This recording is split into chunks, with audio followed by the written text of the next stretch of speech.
Hi, this is Old School DM, um, maker of cut files for various 3D terrain. You can find my cut files on Cardboard-Warriors, the forums. But if you just do an old search for Old School DM and cut files, you'll find me.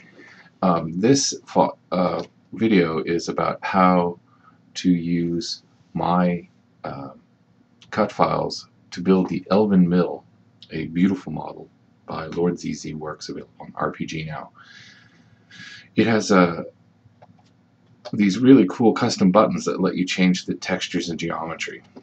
So there are 4, if you bought it before Christmas, you get 4 options.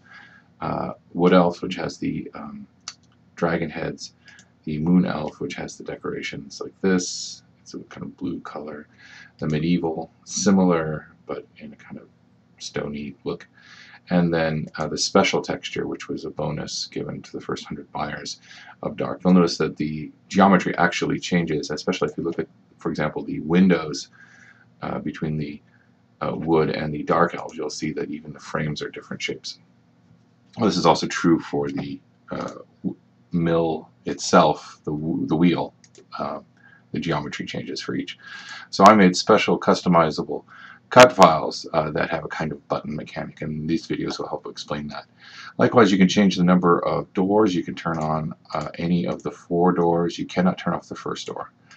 You must put at least 1 door in, but you can mix and match. Likewise, there will be customization features in the cut files. So the first thing you need to do is pick your customization. Pick Wood Elfin for 1 doors.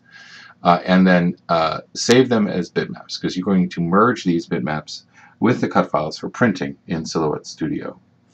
You're not going to print from PDF, you're going to print from Silhouette Studio. So choosing, I like to use Adobe Acrobat because it has a file option that allows you to do a save as, and you can save as an image format.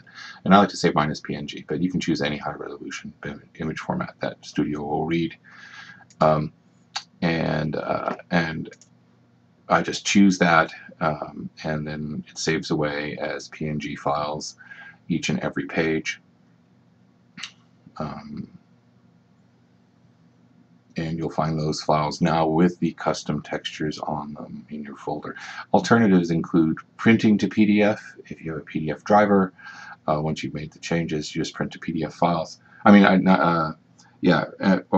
well, interesting, you print to PDF and then import with something like GIMP into and saving as PNG. It's a bunch of extra steps, but trust me, having the thing cut out perfectly for you is worth the extra effort. What you want to end up with is every page of the model in a bitmap format, customized appropriately. And of course, make note of your customizations, because you're going to use those in a moment to align the cut files. So that's the end of the export part of the step. So you should have exported all the files with the customized settings for the number of windows and the texture. You can see those here in my folder.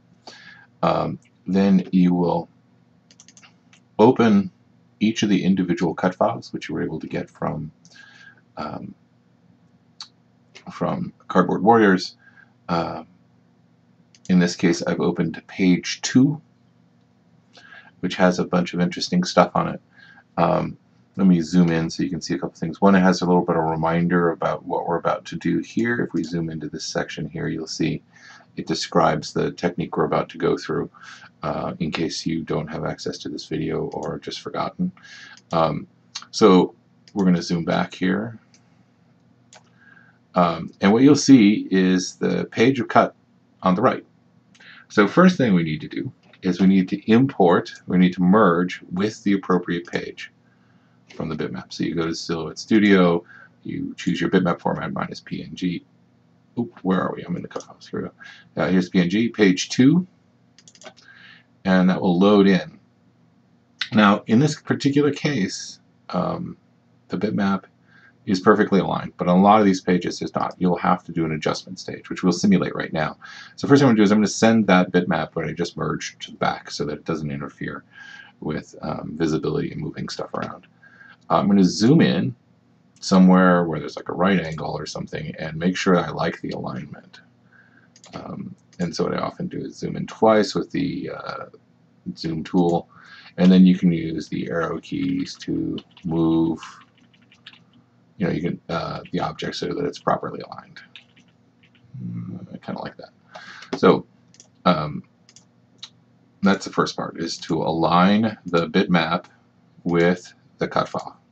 And this happens because when people make the geometry like Lord Zse Zse, they didn't put registration marks in, so there's not perfect alignment. And this is an example of an overflowing page where it might have been useful to shift things up or down in order to get the maximum amount of cut area.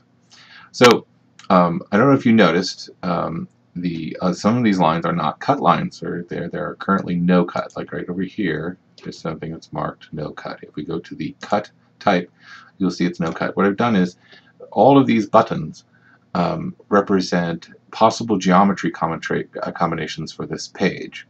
So what you're supposed to do is click on the ones that are the geometry you customized for. In this case, we chose wood elf. So we'll click on wood cut, and then we'll go over to the cut style, and we'll say I want to cut those. Oh, I actually clicked cut edge by mistake, so it made it really red. So I'm going to switch it back to cut. It'll remind you, basically all I've done is those buttons don't actually do anything. They're just a way to handily grab the group. I've grouped each one of these buttons represents a group of lines that needs to have the same style. The groups that you're not cutting, you make a style no cut. So to make wood cut go away, I click on no cut, it's gone.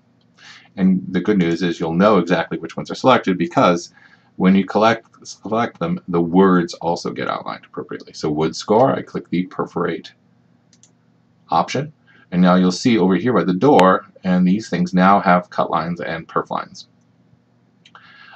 If I were doing moon, medieval, or dark cut, I'd also do the buttons at the bottom, which are some common between them. I think I only did this on this file. Most of them, if it was duplicate lines, I just ended up duplicating to make it easier. But so you look at these selection groups that look like buttons, click on them, and set their cut style. You are now ready to print and cut. It's aligned. The appropriate buttons have been made cuts and scores. In other pages, there's one, for example, which has 4 door options in it. You just click the one for the door and select cut for the doors you want. Otherwise, they won't get cut. And this is really the basics for all of the files. There's one exception worth noting. Let me pull up the folder. Sometimes in the case of the number of doors, some of the pages, page 9 is an example.